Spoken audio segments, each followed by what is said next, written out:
Did you know Samsung Galaxy Buds Plus can be connected to a MacBook and not just Samsung phones? And in this short video, I'll walk you through the steps of how to pair Galaxy Buds to any MacBook. Before starting, check to see if the earbuds have been paired to another device first. If they've previously been paired, go and turn off Bluetooth or delete it from the other device.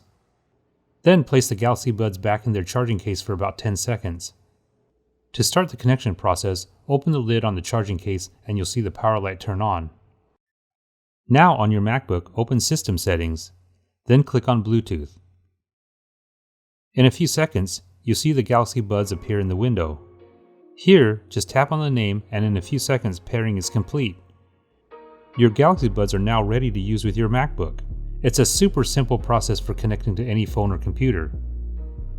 If you found this helpful, please give me a thumbs up and hit the subscribe button to stay up to date on all my weekly videos.